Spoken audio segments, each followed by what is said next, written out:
수강생 여러분 안녕하세요. 국제법의 고비안입니다. 지난번 시간에 이제 주권 면제 부분 내용들 잘 보셨죠? 내용들이 굉장히 복잡한데 또 시험이 잘 나와요. 그래서 이제 판례들도 몇 개 보셨고 국가의 이제 국가 면제라고도 하고 주권 면제라고도 하는 거죠. 그 세부적인 내용들 꼼꼼히 다 복습 좀 해놔 주셔야 됩니다. 그거와 이제 연결해서 이번 강의에서는 이제 국가의 책임 부분을 말씀드릴 거예요. 주권 면제가 이루어진다 하더라도 국제법적인 국가의 책임은 원칙적으로 면제되지 않는 거거든요. 그래서 국가의 책임은 어떤 부분에서 이제 지게 되는 분야 또는 그다음에 국가 책임을 면제받을 수 있는 경우들, 뭐 정확히 하면 위법성 조각 사유라고 하는데요. 이런 것들 아니면 국가 책임 부분에 있어서 피해국, 피해 당사국은 유책국이라고 하는데 가해 국가에 대해서 어떤 조치를 할 수 있겠느냐. 뭐 이런 부분들을 말씀드릴 거고 이 부분도 또 시험에 좀 곧잘 나오는 부분입니다. 그래서 뭐 요즘은 분위기가 어디가 더 중점적이고 어디가 더 좀 부족하다 뭐 그러니까 잘 안 나온다 뭐 이런 부분이 없이 골고루 나오는 편이에요. 그래서 다 좀 잘 알아두시는 게 좋다라는 말씀드립니다. 그러면 이제 오늘 내기로 들어가 보죠. 이 국가 책임이라는 겁니다. 그래서 국가 책임의 이제 먼저 법적 성격을 보셔야 될 것 같은데요. 그러니까 국제법적인 어떤 위반 행위를 했을 때 국가가 이거는 이제 결국 이제 국가가 책임을 져줘야 되는 거죠. 그 유책국이라고 하는데 거기서 그거를 이제 국가책임법 이렇게 해서 이 ILC 그러니까 국제법위원회죠. 유엔 총회 산하의 ILC 국제법위원회에서도 이 국가 책임에 대한 어떤 초안 이걸 만들어 놨어요. 그래서 그 부분을 중심적으로 말씀드릴 겁니다.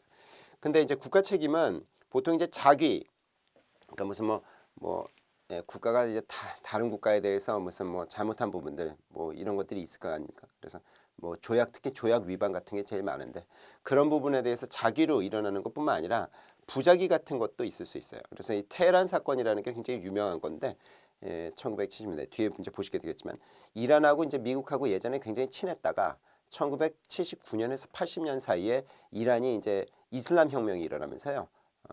이 호메인이라는 사람이 이제 이슬람 혁명을 해가지고 그 전에 이제 팔레비 왕조를 무너뜨리고 뭐 이런 구조에서 이제 이 미국과 매우 사이가 안 좋게 됐었거든요. 당시 그 이후로 이제 계속적으로 지금까지도 별로 이란과 미국 관계는 안 좋은 상태인데요. 이때 이제 이란에 있는 미국 대사관을 이란 대학생들이 이제 여기를 점령했던 사건이 있었어요.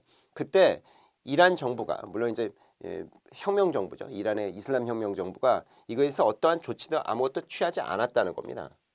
그래서 요 부적절한 죄송합니다. 요걸로 바꿀까요? 그러니까 적절한 조치를 취하지 않았다는 부작위로도 역시 국제법 위반이 되고 그에 따라서 국가 책임을 지울 수 있다라는 부분이에요. 그래서 이게 자기는 너무 당연한 건데 부작위로도 국제법 위반 행위를 할 수 있다라는 걸 좀 알아두셔야 되는 거다라고 하고요. 이 국내법적 위반 행위는 민형사상 책임들을 뭐 쉽게 물을 수 있죠. 근데 국제법적인 위반이라는 것은 형사법적으로 국가를 처벌한다는 개념은 있을 수가 없어요. 그래서 대부분 이 민사적 문제를 묻게 되는 겁니다. 그러니까 국가 자체를 형사 처벌한다는 것은 그거는 현재까지는 없는 겁니다. 그러니까 국가 내에 이렇게 될 수는 있죠. 국가 내의 개인. 종전에는 이것도 안 됐었는데 이 국가 내의 개인이라고 하면 뭐 영향력 있는 개인이니까 사실상 이제 뭐 전직 국가 원수 뭐 피노체트 사건이나 뭐 이런 것들 보시면 아시겠지만 이런 사람들에 대해서 이제 국제 사법재판소 그러니까 우리가 아는 ICJ 말고 국제 사법재판소 말고 국제 형사재판소라고 해서 개인들에 대해서는 뭐 전범 재판 같은 걸 합니다. 근데 이제 그게 아니라 국가 자체를 형사 처벌할 수 있느냐 그건 아직은 없다. 그래서 여기 배상받는 부분들 이런 것들 보면 다 민사 책임적 성질을 갖게 되는 것이다. 라는 거죠. 그래서 여기 보시는 것처럼 이제 개인에 대한 처벌 요거는 가능한 겁니다. 요거에 대한 건 가능한 거고 국가의 형사 책임이라는 것은 그거는 차원이 다른 개념이다. 라는 거 알아두셔야 돼요. 그래서 국가 책임은 국가 대 국가의 문제가 원칙이에요. 국가의 국제법적 위반 행위에 대해서 국가가 나서서 이거를 묻는 겁니다. 그래서 국제기구나 이런 데는 어떻게 할 거냐? 그러면 원칙적으로 어떠한 영향을 주지 않습니다. 근데 이제 국제기구에 대해서도 이 책임을 지어야 되는 부분들 이런 것들을 별도로 또 초안을 만들었어요. 그래서 하지만 이제 국가 책임 자체라고 하면 국제기구를 생각하지는 않는다라는 거죠. 그다음에 이제 국가 책임론에서 이제 보시게 되는 이제 여기 보시게 되는 국가 책임 초안이라고 하는 건데 국가 책임에 관한 이제 ILC죠.